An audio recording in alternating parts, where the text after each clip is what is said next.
Hello and welcome back once again to After the Credits. Went back over to the Dollar Theater today, and the other two movies I wanted to see were gone. Uh, so, drove all the way over there, and nothing was playing that I wanted to see, and I was like, well, crap, I drove all the way over here for nothing. I should probably see something just because I made the trip over here. And I'm looking through the marquee, and they do have a couple things that they just opened, which is probably why the other two got dropped. And the only one that I considered seeing was one that actually came out, I think, back in January. And I didn't want to see it back then, but I was like, well, I'm over here, what the hell. And I don't know why they're putting up movies from January and dropping stuff that was just out in, like, mid to early March. But, yeah, so today, I went and saw Norm of the North. Jesus Christ. Now, normally, you guys know from my previous videos, if you watch them, normally I don't mind children's movies or, like, animated stuff that's targeted towards younger audiences. This, however, was probably the most convoluted, confusing, no story-driven movie that I've ever seen from a children's animated feature. No idea what they were trying to go for in this. So we start out with Norm trying to hunt down a seal, and then he's telling the seal his story, and he's kind of talking about how when he first found out he could talk to humans, where none of the other polar bears can. So at first he's kind of like trying to be friendly with the humans, while everyone else is like, humans are evil. And then like it cuts to him being older, and then everyone else is kind of like, oh, the humans just come here to visit, so let's put on a show for him. And there's like a bunch of singing and dancing and stuff. And then Norm is all of a sudden like, no, humans are bad, we have to keep them out of here, we shouldn't dance for their entertainment. So then they find out that some genius is trying to build condos in the Arctic. So Norm decides that since he can talk to humans, he'll go to New York and try and talk this guy out of building condos and preserving the landscape of the Arctic. So he hitches a ride back to New York on the model home when it's removed because it was just there to shoot a commercial. So when they're flying it back, he gets on board and flies back with it. So he gets to New York, and while he was still in the Arctic and they were filming the commercial, he was kind of in the background of one of the videos. So the guy who owns the real estate company was kind of like, I need that bear, I need the Arctic to sell the Arctic. So it turns out he's holding auditions for a bear to be the spokesman for these new Arctic homes. So Norm figures the easiest way in is to audition, and everyone kind of thinks he's just a guy in a suit. Turns out he's a real polar bear. So then he does all the auditioning, he gets the part, and he goes on talk shows, and he's like boosting this guy's approval rating. And I guess ultimately his goal is that once you get to the approval rating that you want, he's just going to be like, okay, now that everyone loves me, don't buy these condos, preserve the Arctic. And I kept waiting for the bit where, in most of these stories, the person gets too involved in what they're doing and kind of forgets their path and who they are and has to be reminded of it. So I kept waiting for that to happen, especially when his approval rating's growing, and I'm like, okay, he's eventually going to forget, like why he's there and buy into his own hype, and then someone's going to have to remind him, you're here to save the Arctic, not to destroy it. That doesn't happen. He just gets up to where the approval rating is, and then he tries to tell everyone his real agenda, and the bad guy kind of caught on to what was going on, so he cuts his microphone and like pieces together this little audio track of him telling him to endorse the homes in the Arctic. So then Norm kind of quits and walks away, and he's kind of pissed off at everyone.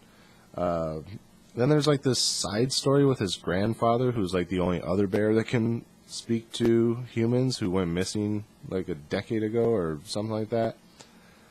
So he ends up finding his grandfather, surprise, and him and his grandfather try and stop this guy, and he ends up like meeting up with these investors and like telling them, I'm a bear who can really talk, and here's what's really going on.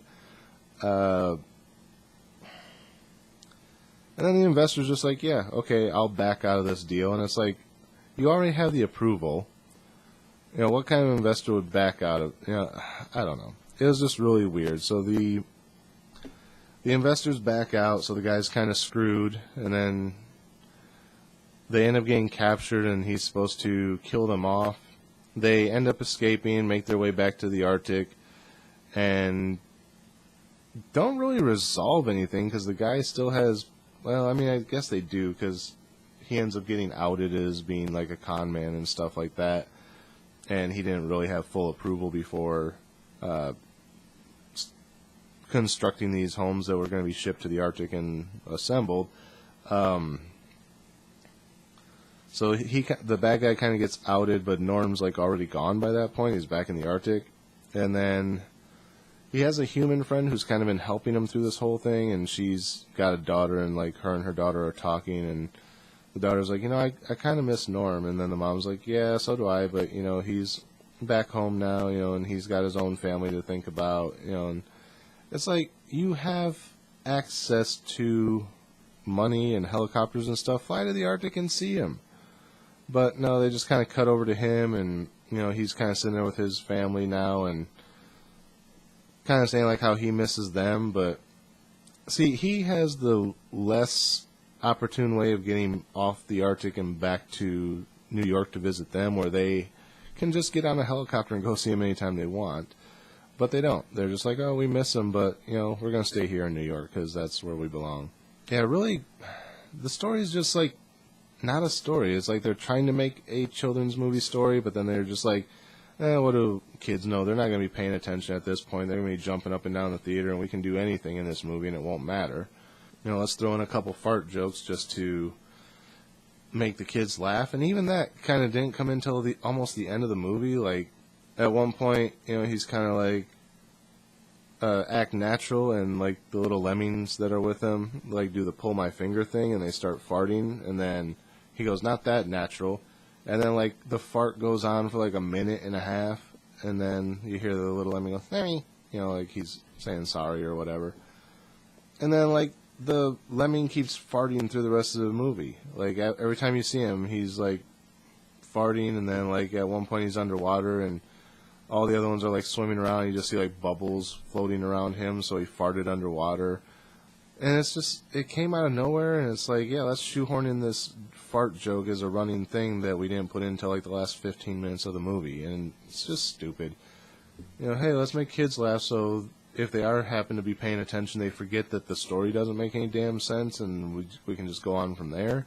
It's like they wanted to make a kids movie, but they didn't know the first thing about what makes a kids movie work, so they're just like, oh, let's do all this stupid crap that we think makes children's movies good, but we don't really know what we're doing because we're not a children's animation studio. And that was the other thing. This thing had like 6 studios attached to it, and it's this bad. I mean, seriously.